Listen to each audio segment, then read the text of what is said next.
say you have three things. It's like a coaching session. Three things you have to do. You have to try and educate a bit if you can, inspire a little bit if you can, and entertain a little bit. So I'm going to try and do them three things.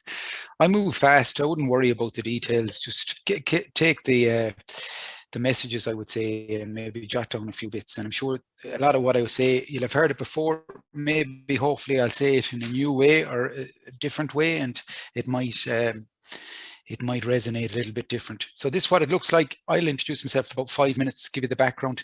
Then I go through the framework. This talk, a lot of the time, is a lot longer, but I've cut little bits out of it and everything. And then if we get a chance at the end, we have questions. So this is a slide deck that I do stuff sometimes out of Ireland. So yeah, I'm from Galway. Carnmore is my club in Galway. I am a teacher, primary school teacher on career break. I'm a hurling coach. I coach locally. That's my passion with my own club, Carnmore. And then I've kind of carved a niche in coaching, performance, kind of whatever the word is, consultancy or whatever, coach development and athlete development and that. I created a framework which we'll look at tonight, and then I write books. So I've kind of like 4 books written now about coaching and performance and that kind of stuff.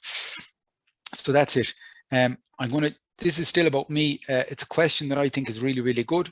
Oprah Winfrey was one of the greatest talk show hosts of all time, and she asked all the people that came on her show, she asked them one question. And I think she got it from a reporter that from the Chicago Post or something. He used to ask everyone he interviewed the same question: what do you know for sure? So I think it's a brilliant question. And tonight I'm going to tell you 12 things I know for sure about coaching, and then we'll look at it. What I tell you now will shape an awful lot of where I come from, what I think, and how I see things. So I think this is something I know for sure. You have to make everything as simple as you can, but you can't make it any simpler. An awful lot of the times, people oversimplify things. There's a difference between simplifying something and oversimplifying it. Hurling is a complex game. It's not that simple. I think it was a Cruyff said about football and Camogie. Cruyff said football is a simple game, but it's very hard to play simple football. So Camogie, hurling, really, you can't oversimplify things. So I think the expert knows what's not important, but we'll get there. John Wooden was a great coach. He won the greatest coach of the century on ESPN, I think. He lived till he was 99, and he had a phrase: you don't have to like them all, but you have to love them all. And I think that's really important in coaching. Some of them will annoy you, but you have to love them all. There's a Greek word called agape, which is unconditional love, and that's important in coaching. You have to love them all. Coaching is not playing from the sideline. I think I got this one from Liam Moggan. They go to the pitch to learn to think for themselves. And that's important. Sometimes we try and play the game for them. It's not playing from the sideline. It's something different. I know that for sure. I know that words are really important. Vern Gambetta would be a mentor of mine. He said words create images and images create actions. So your ability to articulate and your discourse in coaching is really important. What words are you using and what images are they painting are in the mind of the player? So I would put deep consideration and contemplation into how we use phraseology in words, analogies, trigger words, coaching cues, how you articulate the game plan. This thing, I relearned it today. What we learn to do, we learn by doing badly. You have 2 options in development. If the player, if you're trying to get better at something, they can look good or they can learn. Now, learning doesn't look good in general. So we're in the gym this evening with my lads, and 6:45 to 7:45, and some go a lot. And now they look like they're moving really well. And some don't go as often, and it looks bad because they're learning. Their movements aren't there yet. So they have to push through that pain point, and I was explaining that to them tonight. What we learn to do, we learn by doing badly. It's important as a coach that we explain that to the learner. This is really important for me. In developmental coaching, we should never rush to performance. By that, I mean our job is to give the player, in your case, the female camogie player, the capacities to access the game at a high level. And when we rush to performance and focus on winning short term, we brush through development, and winning solves all. But development is different. You need to give them the capacities, physical skills, technical skills, mental skills. We look at that. So we can't just rush to performance. You know, I've done it. And you get a player at 17 and they can't open out on the right side, you know, and the stitch wasn't there in time because we rushed to performance. And it's going to be fine him hitting off his left for whatever length, but that's not developmental coaching. We need to give them the capacities to access the game and all the skills, and that's important. The most important thing is to keep the most important thing the most important thing. That's really important, that consistency piece in coaching. What is really critically important and how can we get it in all the time? You can't have anything you want, but you can't have everything. So consistency is really important in coaching for me. I'm going to have to move this screen because my thing is written behind this. Okay, once we get coaching right, everyone has a chance. Good coaching solves all. It helps everybody. It's not, I deal with some performance coaches and I deal with 5-year-old coaches. Good coaching helps everybody. Once you get coaching right, everybody has a chance. T.S. Eliot said, the great ages didn't contain more talent, but they wasted less. So the environment we create develops the talent. Yeah. So the great ages, it wasn't that they had more, but there was a better environment. So coaching is all about the environment. Environment drives behavior. And I know that for sure. The disposition of the group towards themselves and towards learning is created by the coach over time. And some environments are harder than others, but environment. So it's all about creating an environment. If we want students of the game, I think we have to be something of a professor. Yeah, I fundamentally believe that. So that comes back to the words and the articulation of the game. Yeah, and knowing what's really important, knowing what's not important. Because if we want them to understand the game and have a discourse and a vocabulary around the game, I was talking to someone today about having a vocabulary around their emotions. Well, if we want students of the game, we need a vocabulary around the game. And I think if we want students, we need to be something of a professor. That's something you can learn over time. Okay. Simplicity yields complexity. The devil is in the detail. The skills, the detail of the skills, the crinius, which is Irish word for exactness, how to coach them, how to help them, how to use the words to give them the nuances in it. All that's really important. And the final thing I know for sure is about unity. Okay. In unity, there is strength. The human spirit is really important. How can you get people on the same page? So that's literally 12 things what I know for sure about coaching. And if I live to them principles, I'll be fine most of the time. Yeah. And they're like a frame. I know I have about 24 that I know for sure because I know an awful lot. But them are the simplest ones I know. And I think a question I would always ask every coach is, what do you know for sure about coaching and performance? And get that down. I'd nail that if I was anybody. This is what I know for sure. And then know what you know. And then from that, then go out and build a coaching world. And it becomes, a lot of the answers become simpler then when you know what you know. We're going to move on to the presentation now. This is starting. That's me. I know it's what I know for sure. This is how I define coaching. I challenge you to come up with your own definition of coaching. So for me, coaching is about raising awareness. So in a player or athlete, right? There's 3 awarenesses I would like to develop in a player. I want a self-aware player. So the self-determined, self-managing, self-aware player. If it is to be, it is up to me. And we'll look how we develop that a bit as we go through. So self-aware, we want of game awareness. So they need to be students of the game. Yeah. That's an of game awareness of the tools, systems, principles. And then the third awareness is in-game awareness. So I'm trying to raise them 3 awarenesses: of self, of game, in-game, thinking correctly under pressure. And I can do that by how I challenge them and how I assist them. Now, some people are really good at challenging people, but they're not great at assisting them. Some people are good at assisting people, but not at challenging people. So that is a simple definition, but to me, it's everything. There's 3 awarenesses I'm trying to raise. Self-aware. If it is to be, it's up to me. I want them to know about the game, of game awareness. And then I want them in-game awareness. I want to develop that in the player. So the environment which I challenge them and which I assist them will drive that. This is my little story around how I view coaching and where my framework comes from. Michelangelo, who was a craftsman, so it said, I saw the angel in the marble and I carved until I set him free. So if you think of a craftsman and a craftsman approach, they're dealing with raw material, and they have the ability or a set of lenses or two, to see things for what they could be. Yeah. So to see through the raw material lenses, I would say. And then they have the skills and the tools, yeah, to draw out the masterpiece from what lies inside. So the Latin word for education is educare, which means to draw out, to lead out. So coaching in its simplest form is about getting the best out of people. And in order to do that, you need to be able to see things for what they could be. So lenses, see potential. If we develop this, I was only saying, I had dinner there with the wife after training, and I was talking about a player we've been working really hard on, made huge progress with them tonight. It took an awful long time to see this.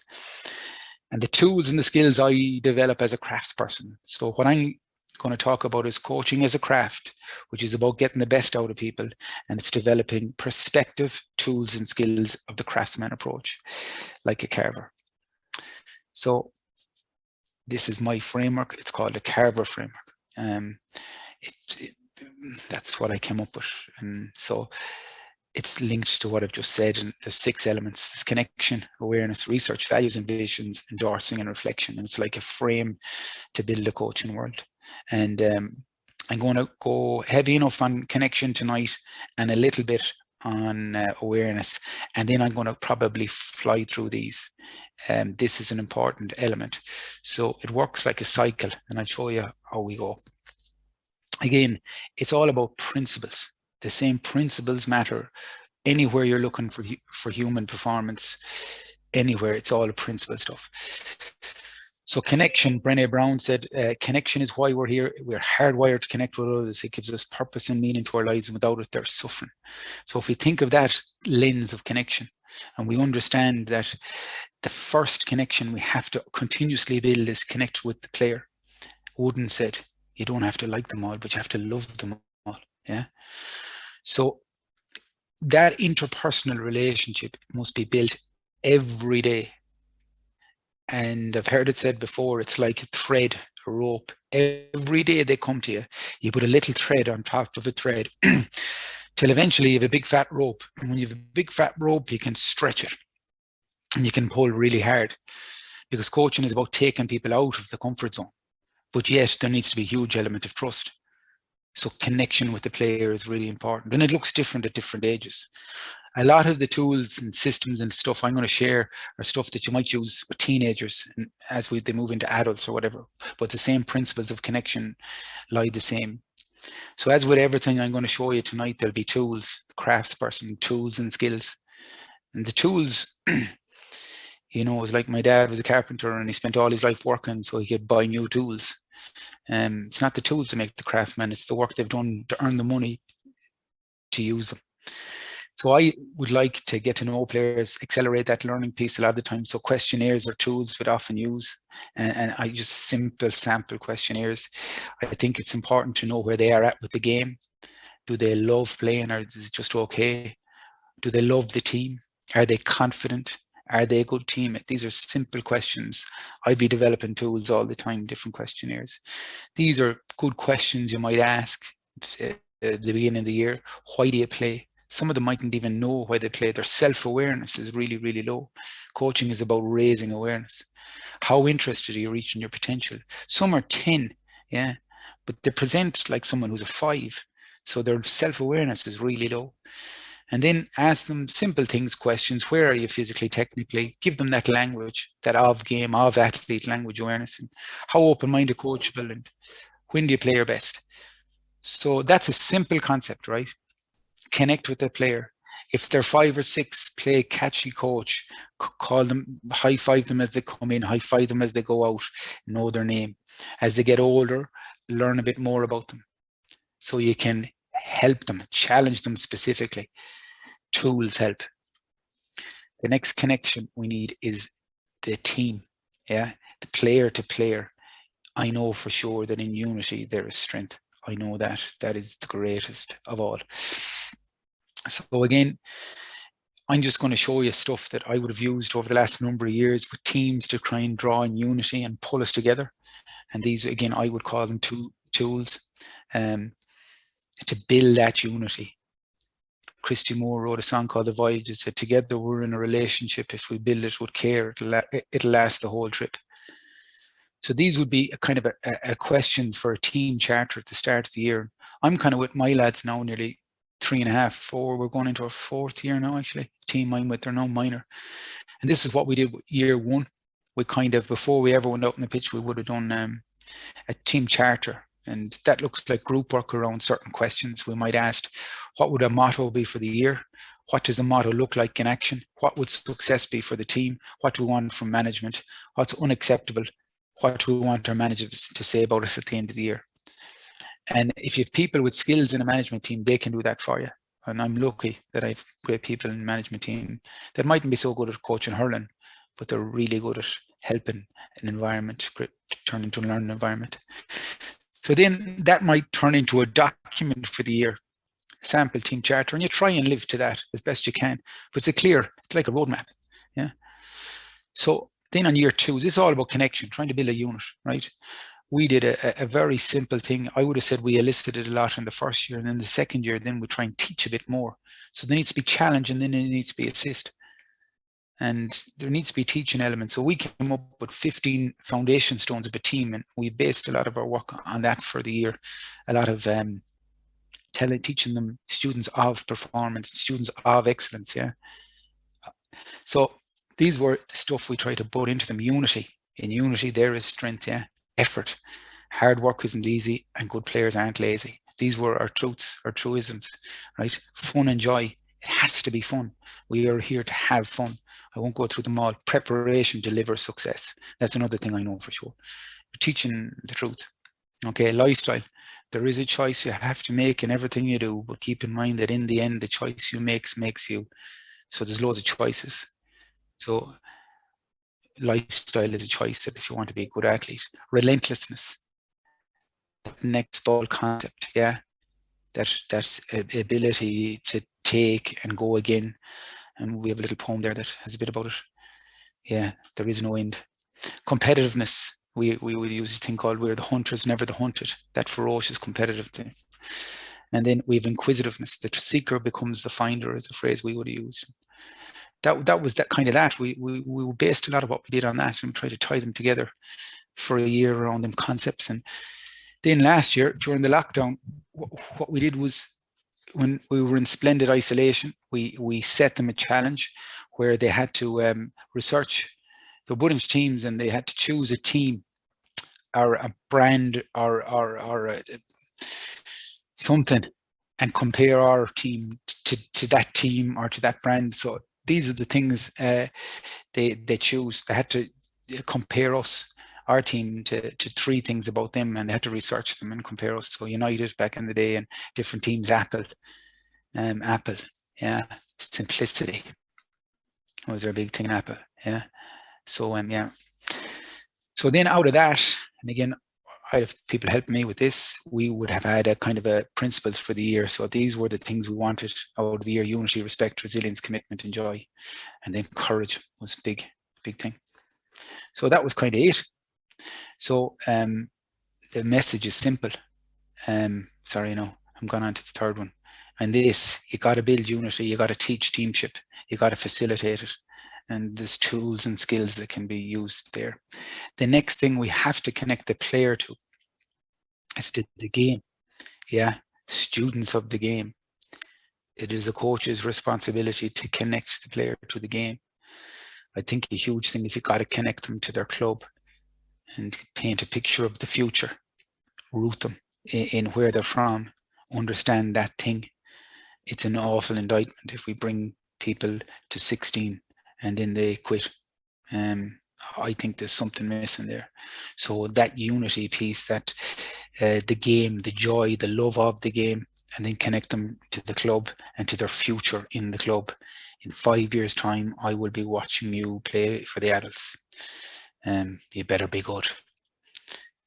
This is probably a connection that I'm working hard on, and it's probably a last one a lot of the time, and I work in the background with coaching teams on this. So creating a coaching team, the connection between the coaches, and again, tools can be used and questions give you answers, and we know all this stuff.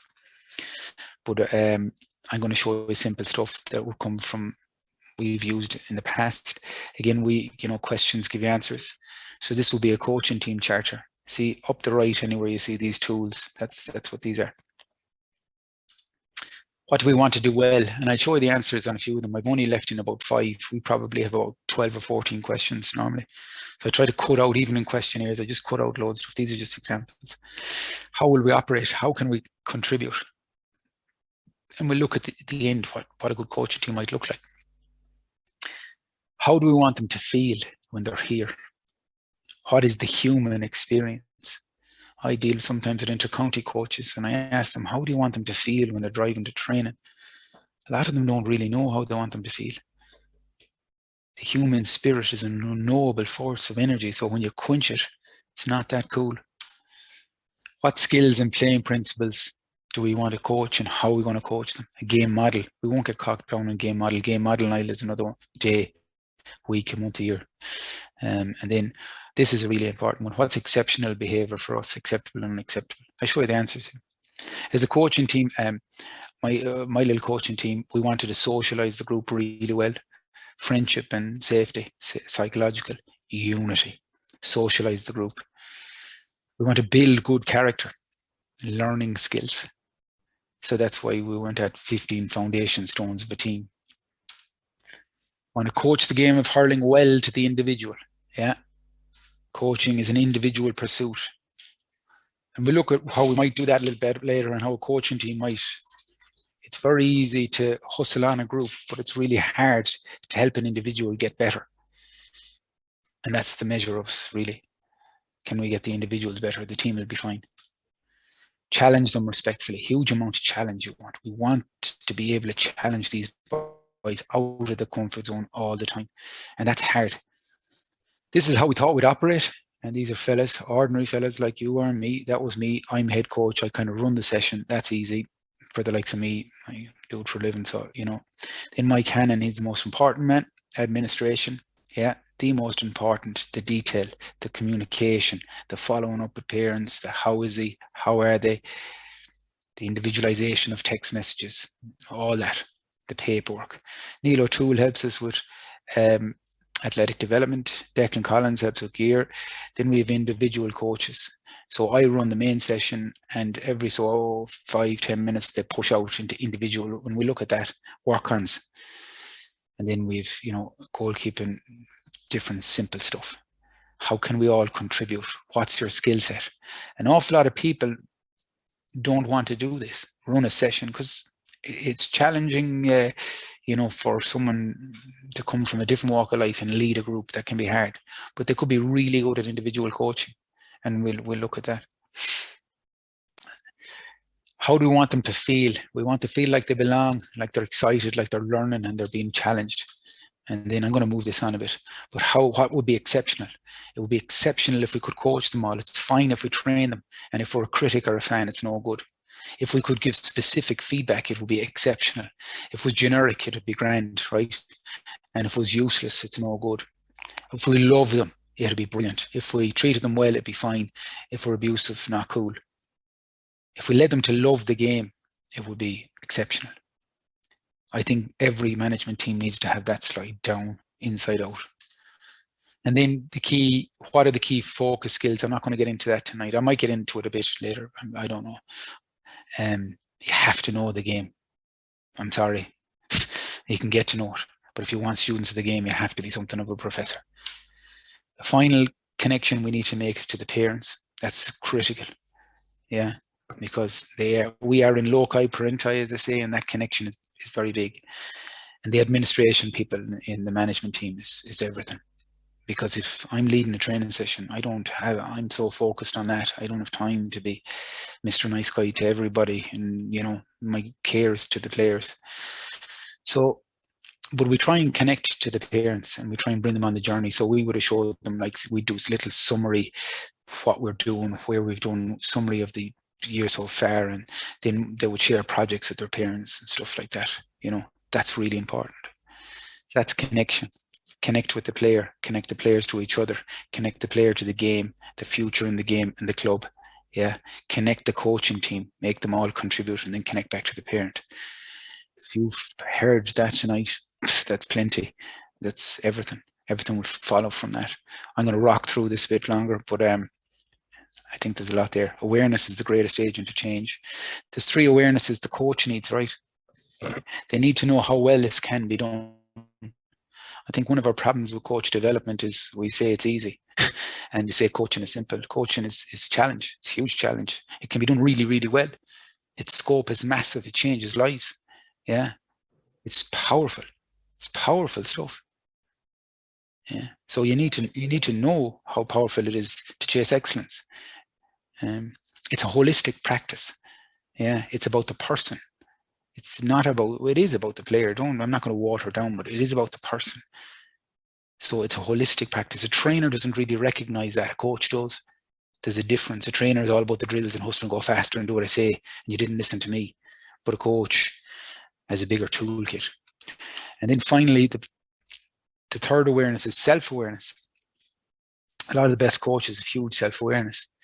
And again, if we want self-awareness, we can ask questions and we can build a world or a frame. But you don't necessarily need to accumulate more information in order to change. So again, this would be a tool I might use with a coach. Why do you coach? Why are you there? It's important. Why do you coach the way you do? A lot of us are experiential learners, so we coach the way we were coached. I gave an example today. If you were asked to use the phone you used 20 years ago today, you wouldn't be saying you're high tech or you're up with it. So why do you coach the way you do?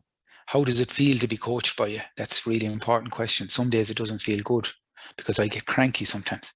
So I need to know that. How does it feel? Why are the players lucky to have you as a coach? That's a big question, isn't it? How do you treat the weakest? I really think that's important in a group. They have to be challenged. Yeah. And they have to be, you have to challenge the whole group because that creates a learning environment. Everybody it's as simple as this. We're all getting better. That's it. We are learning. It is a learning competition. A lot of coaches, some coaches, a lot, who am I to know, but they just focus on the best players. Yeah. And then when the best players then don't develop into rounded athletes who are good leaders and good team people, they wonder why. Because they have no respect for the people around them. The respect comes from the currency of effort and learning and the values in the group, and therefore that drives the actions. What do you want them to say about you in 20 years? What are you good at? What are you bad at? Your influence is never neutral. That's a really important thing. Your influence in coaching. You have the scope and potential to make things good or not so good, but it's never neutral. It's always making things better or worse. Principle, monkey see, monkey do. Now we go to the 3 awareness of the players. When I finish this one, a lot of the heavy stuff is done. The player self-awareness is really critical. If it is to be, it's up to me. Yeah, that self-determination piece, that autonomous, yeah, that student. So how can we create that in an environment is the big challenge. So if we do a lot of scenario-based stuff and problem-based learning and questioning, that creates a kind of a reflective type environment where we're not telling them the answers, they're trying to find the answers, but we provide scaffolding. So scenarios, problem-based learning and questioning styles are really important in coaching, but you can't ask questions if they don't have an underlying concept of what they're meant to be at. There needs to be teach and question. It can't be just death by questions. Some people say it can, I don't think it can be. I often say that's a Norwegian model. That's like a model that, all right, it might be the best, but we might get there with it. These would be tools that we give players a lot of the time, to develop self-awareness, the route to performance, how they set performance goals, process goals in games and training. Then this is a soccer one, a reflection tool after games, to find out where they need to work on, drive that self-awareness, And then we might give them game prep tools around how to prepare for a game.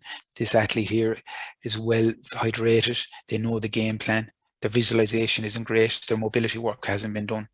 So you're giving them tools to become self-managing, self-aware, know how to manage their own performance, know how to rate their own performance, know how to prepare for their own performance. In sport, our only sustainable competitive advantage can be to learn faster. That's really it, you know. So we need to provide tools in that. And then another area which drives great self-awareness is when we coach an individual.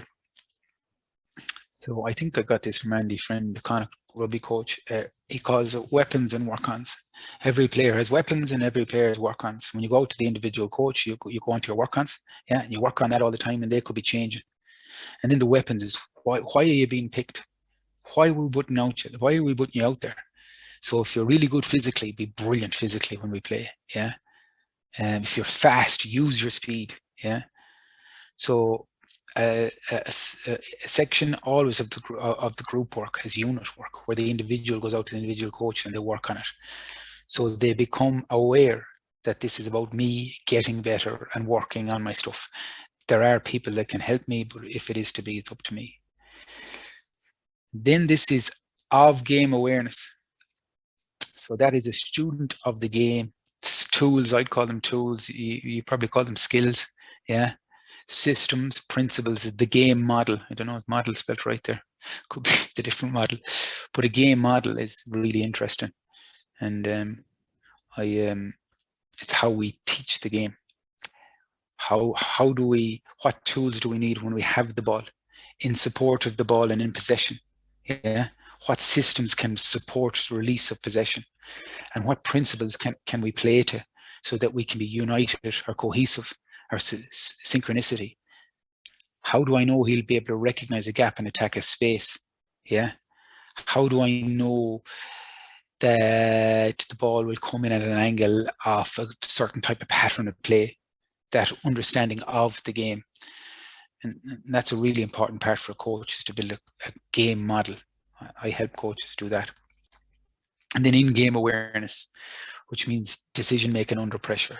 Now, if they're self-aware and they understand the game model really well, this will support their in-game awareness. But that's like a games-based approach to coaching, constraints-led approach to coaching. But their tools need to be sharp too, and they need to know that. Okay, now that's the heavy stuff. So I'm going to start flying. The research is basically what you need to know to coach. I've cut out a lot of this tonight, just to simplify the whole thing. Let what we know inform what we do. Yeah, there's not many huge secrets out there anymore on this. Like it's a lot of it is out there. So if we look at this as a really simple model of the pillars of a player, yeah, and you know, a good hurler would be technically good. Their lifestyle might be poor. They'll get away with it for a while. They won't reach their potential. A good hurler could be technically and tactically good, but mentally they don't have the skills. And then what happens under pressure? They fall apart. Good hurler could be really technically, tactically great physically. The game is going beyond recognition or as regards speed. So in general, you don't need to be a genius to recognize you need to develop all pillars if you want performance over time. And you need to be conscious of how we can skill the player in these pillars. It sounds like a lot. Don't worry about it. So values, I can't even see this now because my slide deck, I'd say it says values lead to character and drive behaviors and create culture. I'd say that's what it's saying, my bar down the bottom. So that's the foundation stone, the learning skills, the value, the mindset. Yeah, that leads, builds behaviors which drive application and pillars. I'm just going through these and some of the skills that are needed at this, So as they go through, they'll need endurance, strength, power. We don't need to worry about that too much, right? You'll probably need professional help with that from time to time. Don't worry about it at the minute if you don't want fundamental movement skills out and back. But understand that if we want them to stretch them and support them and assist them, they might need a bit of help here and there. They hunger for expertise and help. If you want to improve a person's disposition towards themselves, get them help from someone who knows how to help them. Yeah. So that's important, that pillar. Our lads are building that at the minute, and we build it with care. Then the lifestyle choices, yeah. So this is huge. This is going to be the massive part of this. I think I have phone. Have I phone on it there? I probably don't. I can't even see it now at the bottom. I'm very interested in this time management, energy management, all these basics. Yeah, sleep, recovery, phone planning, lifestyle stuff. They're skills that I've developed. I wrote a journal for athletes there, released it before Christmas, and that's a tool to help them. Mental skills, yeah, these are skills. Look at again, you might over a 5-year, between 13 to 18 or something, you might get help with mental skills, control, composure, breathing, these type of things. There's a curriculum there, how to set goals, all that stuff. Self-talk is really important. And then you have obviously the technical skills, which a lot of the time we worry about these. Scanning to me is a huge skill. Teaching of runs, yeah. I think we have 8 runs we teach. We have a name on them, yeah. So we have a make run, a take run, we have a third man run, we have a cutback run, we have a wrap run, we have a screen run. We teach them their skills, and then we go into the more conventional stuff. Striking, passing, all the hand passing, all that, the screening, tackling, rucking, jab lifting. So over the course, that's the curriculum what we're trying to get. And then tactically, it's around the game model and knowing the systems and knowing the roles and that. That sounds really complex, but that's where it's leading to. It's good to know where it's leading to, I believe. That awareness of where it leads to. And that's why I don't really apologize for saying, there's a lot to this stuff. I think if we get that right, so from a researcher, knowing what you might need to know over time, these are things that we're trying to teach them. Now, we might need help. Obviously, you can't be brilliant at everything and all that, but you can get help in that. And it's about the awareness to know, well, they need supports here, there, and that. Now, so this is the easier stuff here, but it's really important. This is Hamlet. Laertes said to Polonius when he was going on his trip, he said, if you're true to yourself, as sure as a night is followed day, you can't be wrong to anyone. And it's a good way. It's a good statement in coaching. And we hear an awful lot about values and that. And values lived out become character qualities. That's basically it. So as a coach, your values and your visions are critical. I'm just going to show with you something that Jim Gavin said before he got the Dublin job, or as he took the job. Words are important. Words create images, and images create actions. This is what he said, Jim Gavin. My goal is to create a team which is imbued with an ethic which puts winning for the team and the county ahead of individual glory, and a team that can accept patterns of play and tactics that is designed to support the team rather than inconvenience the player, and to build a team that has built awareness of the traditions and the values of Dublin football. In his first sentence, he says the word team 5 times. Words create images, images create actions. He says, my goal is to create an environment that drives behavior, within Dublin football, where I can get the best players. It's not that I'm going to, whoever survives will work with them. Talent development is about getting the most talented and developing them. It's not about seeing, who survives and sure we play with them. So imagine if I could create an environment whereby they wouldn't want to play Leinster rugby or soccer with Shelburne, or they'd want to play GA, get the hottest ticket in town. We'll play an environment in Dublin where the best players, and we'll get them group for ethos of hard work, commitment, and glorious sacrifice. They can drive consistent performance from the players, and if we do that, I'm sure success will follow. I would see teams that play with humility, and I expect that. I expect disciplined approach on and off the field, and I expect the players will go out to play with passion, but discipline and respect for officials, and I expect them to go out there and express themselves. So that was as he came to the job. Steve Kerr, the Golden State Warrior coach, spent 18 months before he took the job articulating that type of coaching world. This is the way I see it. These are my values. These are my visions. This is how I see it. The devil is in the detail. It's really important. The systems, the principles, the tools that will need to be gone into it. So values in coaching, these are mine. Pretty simple. Spell ref. Genius, I hear you think. R is respect. Respect of others creates a spirit of loyalty, and followers are motivated to take hardship and sacrifice in the attainment of their goals. I like that. So respect is blue. Effort is yellow. Effort is the currency and the heartbeat of achievement. Judge effort first. And then fun. Fun forges cooperation quicker than any human dynamic, and that's red. So I use primary colors thing. If we get red, yellow, and blue in the environment, we can have any other color we want. They're the primary colors.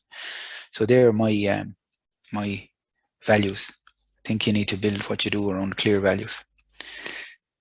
Now the visions.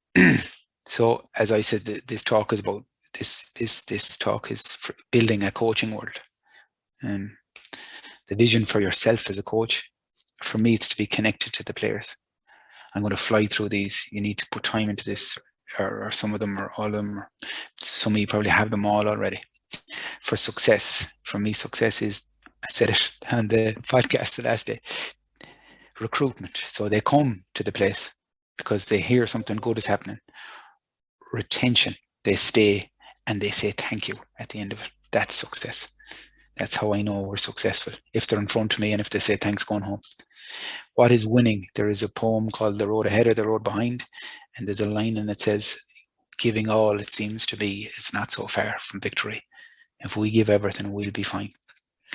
For the coaching team, it's 4 C's. They care, they're connected, loyalty piece, they're competent, and they all contribute at some level.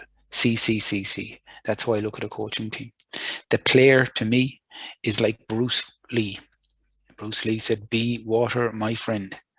It can flow and it can crash. You put it in a teacup, it becomes the teacup. So the player, to me, is highly adaptable. Physically adaptable, technically adaptable, tactically adaptable, mentally adaptable.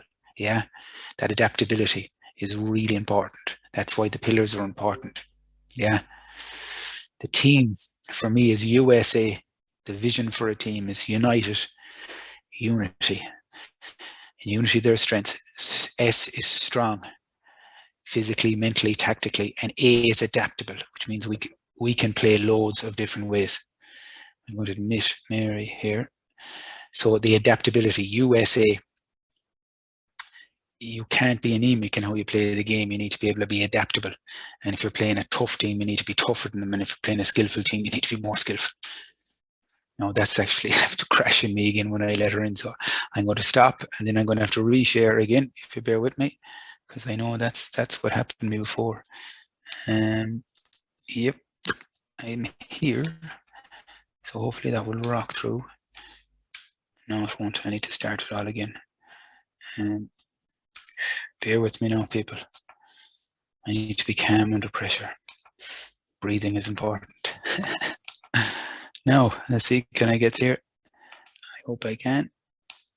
Just while Paul's doing that, folks, just to remind you that if you've got any questions, feel free to fire them through into the chat box. We'll have a Q&A at the end.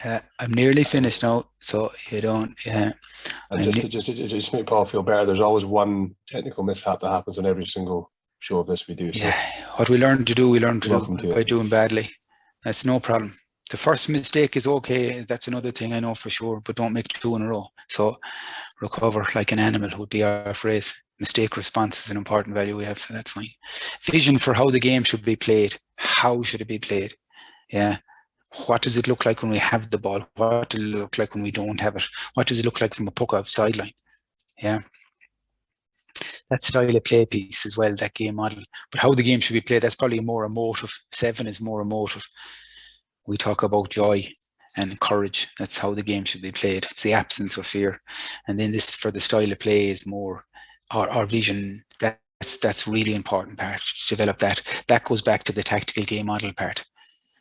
And yeah, the vision for the coaching model, don't worry about that. And then the vision for your session. So I've talked an awful amount tonight, probably too much, but that's fine. Everything I've talked to so far now becomes about this, how to design a session which is true to my world that I have built. Yeah. So a session, let what you do be a product of your own conclusions. So there must be a rationale or a logic behind everything. And if you've built a coaching world, in my opinion, you should put it on the top of your session plan template. So I would have a template for session plans, and it's at the top of it, there's all these different things. Why I'm there, what do I value? Respect, effort, and fun. I'm there to make where I'm from a great place to play hurling. So my why is Vive le Reds forever. We wear red. My values are respect, effort, and fun. My vision for myself is connected. The team is USA. The player is water. Yeah, courage and bravery is how we want to play this. The game model, the coaching teams, CCCC. Simplicity. Yeah, so I put that on the top because the most important thing is to keep the most important thing the most important thing. Then if there's age-related stuff, if I have 5-year-olds, what can I expect? If I have 15-year-olds, what can I expect? That's not going to change if you're with someone. Let in Jackie there if they can, because I lose this if I don't. Then I also put in the game model at the top because that's the curriculum. I have a very simplified frame at the top of it, and it's all there in shot in front of me. And then from that, so that's like a top frame, so it doesn't change. And then underneath the frame, there's 6 boxes. Yeah. So this would be the content, what we're doing. So in the content, this is sub-content or session content, subcategories. Okay. We are learning to. Okay. So let's say in a section of it, this we're focusing on tackling. Okay. So we are learning to tackle. Why? If we can tackle well, we get back the ball, which means we can attack more often. We tackle to get back the ball. That's why we do it. That's why. So in order for me to get application intention into these guys, they're going to have a value on what we're doing. I need to be able to sell tackling. That's why we do it. This is what I'm looking for. WILF, what I am looking for. In tackling, more or less, I am looking for body shape. I'm looking for a shuffle. I'm looking for chin position. I'm looking for a straight line between this. There's a pivot, and there's a lot of different things, right? I'm looking for. There's key coaching points to that, like hot feet and shuffle and pivot, shape, stuff like that. So there, that's important. So I know why I'm doing this, and I know what I'm looking for. And then from that, so we're still on about coaching a tackle. I can create a kind of a game or a scenario or something, a constraints. I can put something on it. Say if we're looking at the tackle and we're looking at using the sideline as an extra defender in the tackle, we can use a constraint of a sideline. The runner has to go down out the sideline or something. And then I'm looking for the body shape to be really good to funnel him down. And say if he's running at him to try and tackle him, I'm looking for that U or the V, so I call it in the run, that curved or arc in the run. That's what I'm looking for. And then there might be stuff that I might say timings or routines or rituals, which I will use to drive application in this thing we're doing, this subsession. So I might say we're going to tackle for 4 minutes, right? I want to set an 8 out of 10 intensity, and we're on in 5, we're on in 4, we're on in 3. Body shape, ready, go, we're on, boom. So them routines or rituals will drive application. The timing will give them clarity. The why will let them understand why it's important. What I'm looking for gives clarity. And these constraints are there. Let what you do be a product of what you know. Endorsing. This to me is the E of the framework. It is the language of coaching. Things that get recognized and rewarded get repeated. This is more important with younger people. We want people to be positive in coaching, but yet we want them to be specific in their positivity. Okay? There is a thing in your brain called a reticular activating system, which means it funnels things forward which are important. I always give the same example, but I'm just going to use it again. I built my house in Clare, Galway at 30 years old or 31 or whatever. I'd lived there all my life. As the house was coming to fruition, I had to build a front wall at the front of the house. I'm 31 or probably 32 years at this stage living in Clare, Galway. I have never once seen a wall in the whole village of Clare, Galway. Now that I'm building a wall, all I see is walls. That is your reticular activating system. Have they a mortar joint? How high is the wall? Does it have an in shape or a U? If it has a U for the gate, is the U perfect? All these things I've never once noticed before because they haven't been important. I knew nothing about them, therefore I couldn't see them. Now I know loads about it because it's important to me. So this is a guy called Krishna. He said, in other words, what we know determines what we see and not the other way around. So for me to coach and notice things, well, you got to know things. I love your body shape and the tackle, great pivot, great acceleration, well done. Chin tuck, nice. Yeah, nice. Delay, deny space, dispossess, very good.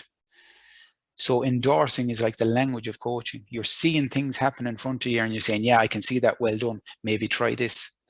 Your feedback is very specific, yeah, to what's happening around you. You're noticing, but it's very hard to notice unless you know what you're looking for.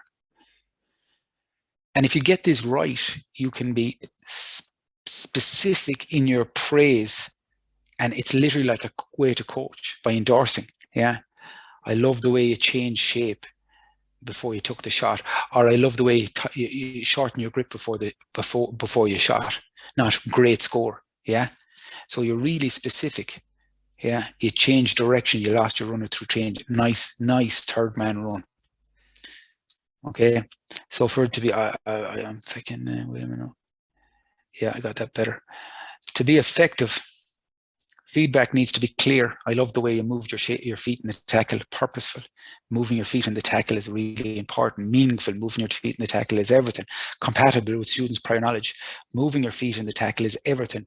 Provide logical connections. Tackling is really important because the more we tackle, we can win the ball back. That's E. And then we're at the R. We're there now, people, right? So now the session is over. You gotta learn faster. So reflection is a critical part. Your only competitive advantage in coaching and performance is to learn faster than everybody else. So after a session, you might like to learn. This is a tool you can do. If you had built a coaching world and there was 5 or 10 or 6 or 8 things that were important, you could mark yourself on them. Yeah. Did I enjoy it? If you didn't enjoy it, chances are they're not going to enjoy it. Were you true to your values? Were you a hypocrite? Did you connect with the players? These are things that are important to me. Did you raise awareness? And then what's important now? So when I do these things, I often come in bad score, but that's good because it drives my self-awareness and I need to get better. I remember the first time I ever did this, I got 56 out of 100 in my coaching. Now, if we go out and play in the morning and I have players that get between 5 and 6, we won't win that much. So who do I expect more of? Myself or the players? So that's a tool. Yeah. Develop the tools, craftsman approach. This is a tool that the players might use in our time. We have different simple tools. This is one we would use a bit with them. Did they enjoy? Mark them the enjoyment. Savagery was something we used to work on. Where were we on this savagery piece? Where are we on skill execution? First touch, consistency, that's all that stuff. Yeah. Comment on my performance. We would do this the session after, or we could do it after a game. If we do it every day, it becomes boring. Yeah. If we do it once a month and we deliver it well and we have nice food and whatever, it becomes valuable. It's a tool for learning. So that's the reflective player that drives self-awareness and drives self-determination. Then the team, we go back to this about monthly. Are we full of rubbish or are we being true to it? And that cyclical approach. And then the coaching team, we go back to our little charter of where we were. So for me, and I'm finished now, cycle of coaching improvement must start here. Build the world. And that's what that's what I believe in. From that, then you plan your work. Yeah, your work is a product of your own conclusions, but your conclusions are informed by a system of an apprenticeship, I would call it. Almost, yeah. Then you work the plan. Then you reflect on the plan and work, and then you feed forward. What's important now? Win means what's important now. Yeah. So it's that never-ending cycle. For me, coaching, there is no end to it. It's literally about refining, not adding more a lot of the time. The expert knows what's not important. So to get to the core, the most important thing is to keep the most important thing the most important thing. Refine, refine, refine. That's a poem. It's a brilliant poem. I was given it by a fella, and what is it all about, basically? It's called A Father's Wish. Teach him to respect the referee. His judgment is final. I'm not going to go into it, but that's a great poem there. Then my wife is from Houston in Texas. It's home of the Space Cadet. And if you go to NASA there, JFK said we choose to go to the moon in this decade and do other things, not because it's easy, but because it's hard. And because the goal will organize and measure the best of our energies and skills. And I think coaching is quite challenging for, if you're like me, anyways. And it will test you. But there's good stuff to be got out of it. And I commend you for listening to me, anyways, and for your efforts. That's the framework. I'm going to give you a really basic 1 minuter. Connect with the player. Connect the players to each other. Connect the player to the game, the club, and their future. Connect with your coaches. Connect to the parents. Be self-aware in coaching. Know how well it can be done. It's a holistic practice. Raise self-awareness, in-game awareness, off-game awareness. Figure out the 5 pillars. Try and develop them. You might need help: physical, technical, tactical, mental, lifestyle. Create a set of values. Be clear on what you're trying to deliver in your visions, a vision for yourself as the coach, the player, the team, the coaching team, all them simple things, how the game should be played. Yeah. From that, then build your sessions. Yeah. That's cool. Try and stay positive. Try and notice good stuff. Yeah.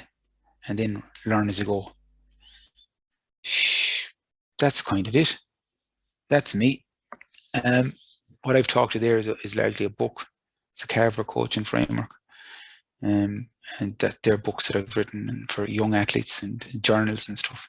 You can get them there if you want to. And if you support my work, I greatly appreciate it, because I've worked really hard. So I can actually, we can give you a discount code there. This one that I gave to the podcast there the last day, CB10 will get you a discount on the books if you want them. If you can support, or if you like support, it'd be great. I think they'll help many people. You can email me there. Don't email me with a lot. I actually think my phone number is on that website, so just ring me rather than asking me really hard questions on an email that I won't be articulate enough to answer. That's the usual social media stuff. That's kind of it. I look forward to your questions. If I can answer, I'll try. If I can't, I'll say I don't know. There's 2 things before I answer any question. It's like a get out. Good coaching will solve all, and anything can only be improved by degrees. Every player environment is different, and literally coaching is about improving things. Thanks for listening. Geez, I'm only at 8:30. We're not so bad. I didn't do too bad. Okay, Stuart, hit me. Let's go. All right, Paul. Thanks again to Paul for the very interesting and in-depth presentation there. Very much appreciated. So again, folks, any of the questions you have, fire through the chat box. A couple ones to start you off with, Paul. So in terms of the, we've got a few coaches on here from, you'll be coaching all different ages. They'll be coaching Go Games, youths, adults. Does anything about this change depending on the age you're working with, or do the principles just stay the same throughout the whole time? Any tweaks you'd make? As much as I can see, right? The principles are the same for anywhere where we bring people together and want them to perform, whether it be school, work, or anything. That framework I'm doing we're co-writing it. I'm co-authoring it into a coaching in corporate world. So the principles remain the same around connection. Yeah, we are hardwired to connect. Awareness, self-awareness, and drive awareness in others. Know best practice.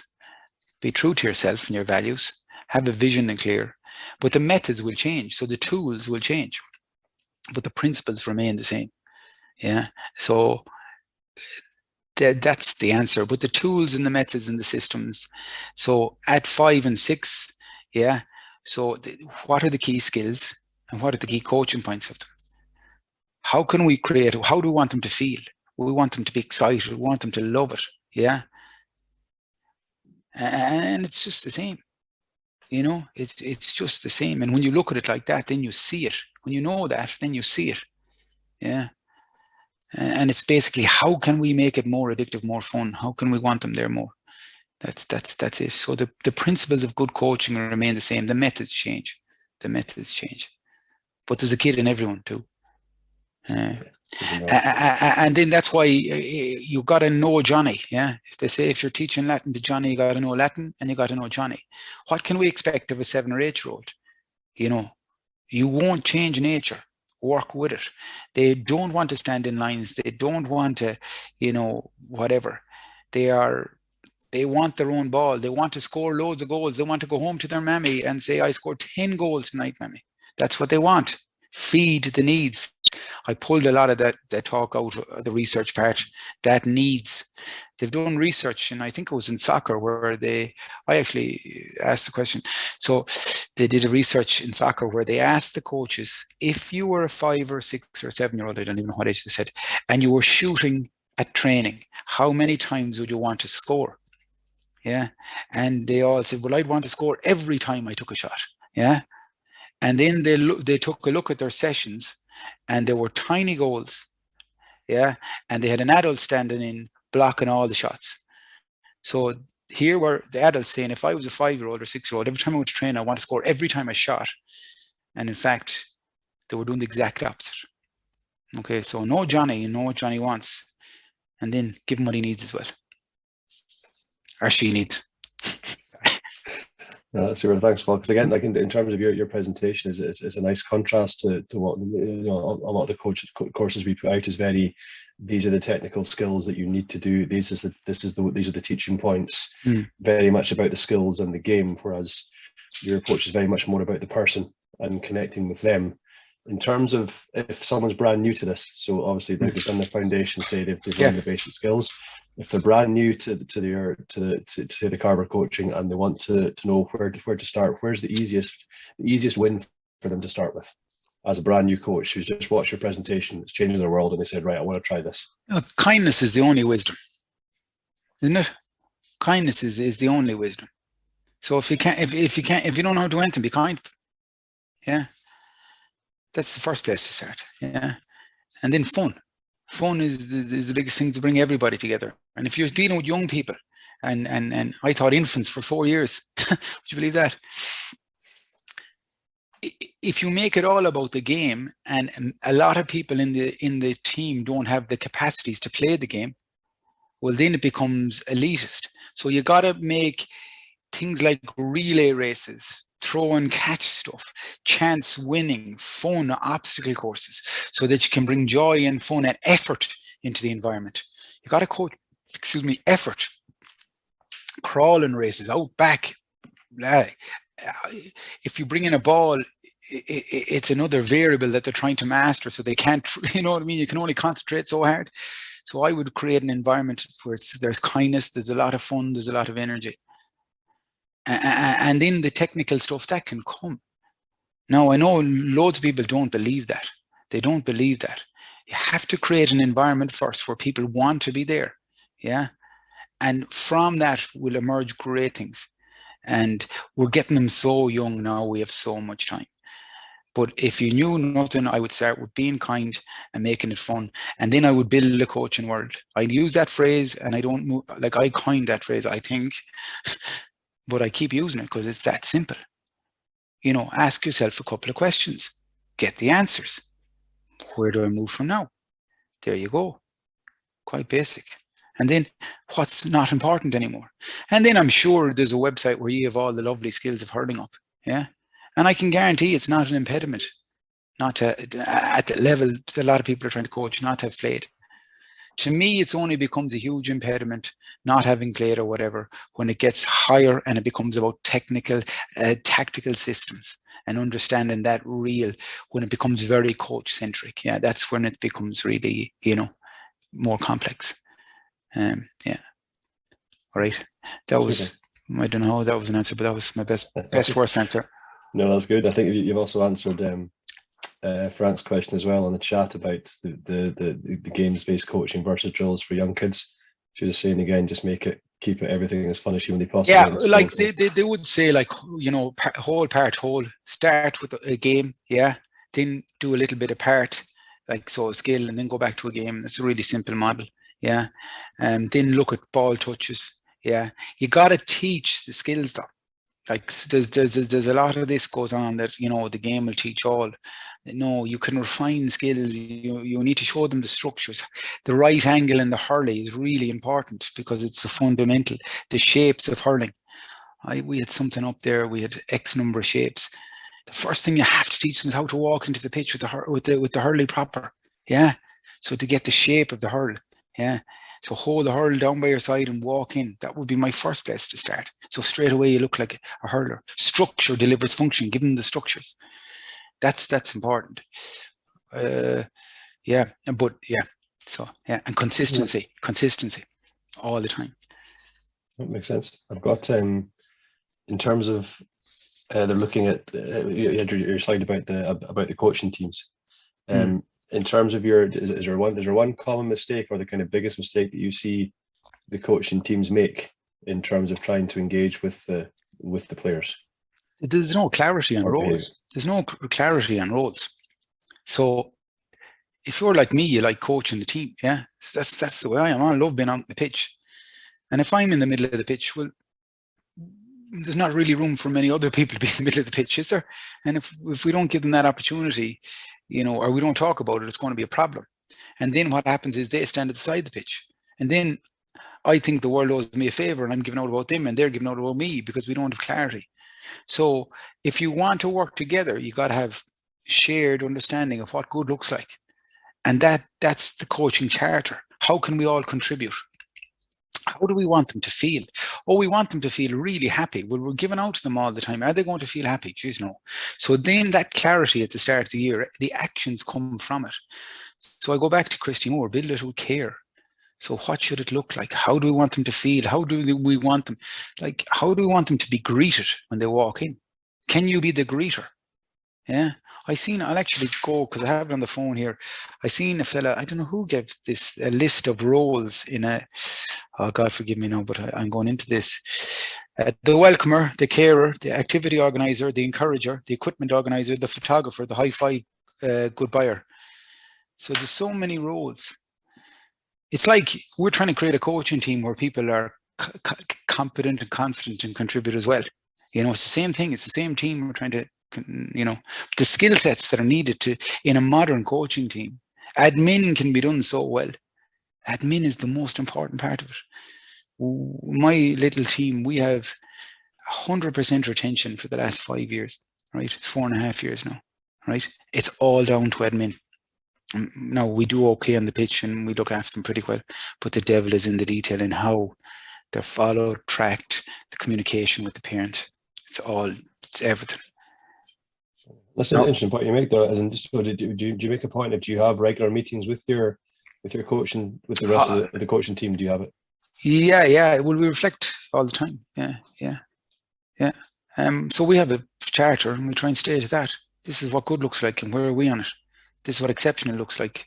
So yeah, that reflection is everything. You build your world and then you work your plan and then you say, well, where are we on it now? It's the same principle. It's all performance, like, you know, coaching performance, coaching team performance. And my lads now, we're in a good, comfortable zone where they're happy for me to lead in certain things and, you know, that's fine. You know, but when you're trying to build a team, coaching, and you want people to contribute, you got to get out, put an awful lot of work into that piece. Yeah. We you know, in our early parts of the years, we would put an awful ton of work in before we met the players of how we want this to look like, you know. So, and in terms of that, is that just in all your coaches having clarity in what they're doing in their specific roles before you? Yeah, I would. Yeah. But that's, if you're the head coach, it's up to you to facilitate that. You know, what are your skill set? How can you contribute? And I think the individual coach is a great thing. Yeah, having 3 or 4 fellas or girls or whoever who mightn't really want to coach the team, but who might say, well, will you give a hand to 5 young lads young girls that are working on a couple of skills, and we push them out to you for 5 minutes at a time? Yeah, I'll do that. Yeah, that's fine. And you know what? You don't need to be there for the warm up, and you can go early. But you know, if you did half an hour there with 5 minutes each, 6 kids, that'd be great. And then we're going to have consistency in that. That's right. Now I've got interesting one for you here. Yeah. From an international perspective, for a large number of the team are Erasmus students. Do you have recommendations to build connections with an ever-changing team? So different members coming in and out quite regularly. Oh yeah, so the culture and the environment is always changing. Yeah, I suppose there's induction things, and isn't there that you would hear them? I think, yeah, there, you know, a story is important. Owen Eastwood wrote a book called Belonging there recently, like, you know, having an identity to the team. I think I heard before, you know, if our culture is strong, the people will become our culture. If our culture is weak, the new people will build our culture, or something like that. So I think the team identity and culture can be consistent, and then if we articulate it well to the people that comes in. But there's routines and rituals and stuff like that, that, you know, induction parts, and this is who we are and this is what we're about. An environment is 70% of behavior. You know, that's a loose figure they throw out there. So if you create an environment, it drives behavior. Can I tell you a story? Yeah. So as I said, I'm on a career break from teaching, but we did this thing in school where they were having hot meals. The school was a pilot school for hot food at break, right? And we have 2 streams of every class. So I was in duty one day. They did this guarded eating where you'd go in and out where they're eating in the classroom, and I was into the 4th classes. Okay, 2 4th classes in the school getting the same food at the same time in the rooms next door. And I went into one room and everybody more or less was eating the food. So in one environment, everybody was eating the food, bar 3 or 4. I went into the other classroom, the 4th classroom, same thing. And there's only 3 or 4 of them eating it in there. So in one environment, room, whatever, they're all eating the food more or less. And in the other, none of them are eating their food. So in the same school, with the same kids of the same age, the behaviors are completely different. So something within each classroom or each environment is changing the behavior. And when I looked at it, I thought, it's so weird, isn't it? And then I realized in the class where they're all eating the food, there is an S&A who assists and challenges. Yeah. So they ensure the food is given out and it's cleaned up and it's nice. And if someone said, oh, this food is rotten, they'd say, no, you're not allowed to say that here, or whatever. And because of that, you get completely divergent behaviors in the same kind of population. So in any place we're trying to do, it's about how can we engineer an environment that will have the desired behaviors. If we want team spirit, you know, it's a byproduct of inputs. If we want whatever, put it into the environment, keep it the most important thing. Like the most important thing I see in team sport is that they say thanks after it. You know, that if they walk out of there and they don't say thanks, there's no acknowledgement of learning. And if there's no acknowledgement of learning, there's no value of learning. I've seen coaches that I work with in the background, and you know, they've been really, really successful. But when things start going wrong, people start blaming each other because there's no real appreciation or gratitude in the environment. That unity piece isn't there. So all them elements are really, really important, in my humble opinion. That's a lot of stuff between food, saying thanks. Yeah, I'm hungry now. Cheers. We had, so one of the last ones here. We've got about the reflection piece when you're on about the coaching team reflecting. Did you have a certain amount of times that you were certain time frames that you reflect in? As in, did you do a certain amount of times per year? Yeah, per week? I like to automate things. So start of the year, start of the months and stuff like that. Yeah, it's important. Yeah, I think the routine is important. And so we would probably reflect every month. When we're building it, yeah, you know, when we're trying to build it out. But then as we learn to move together, we don't have to be as intentional with things, especially if it's not performance. Yeah, this is developmental coaching, so we don't need in performance coaching you need to be neurotic, and that's why nearly I probably never going to go back into it, but I might. So when it's about adults and winning and losing, you need to be on stuff all the time. But in developmental coaching, it's not, you know, it's not, you don't need to be all over everything all the time. It's just about, are we moving in that right direction? Yeah, it's either getting better or it's getting worse, and if it's getting better, it's great. So what would it look like, and are we getting closer to it? And then what's important now? That cycle of building what it should look like, then going out and do it, and then coming back. Okay, and as you're saying, when it's developmental, especially, it would be slightly more informal. So say over a couple of weeks. You see, you can't drain the joy out of this. This has to be enjoyment for coaches, for everybody, you know.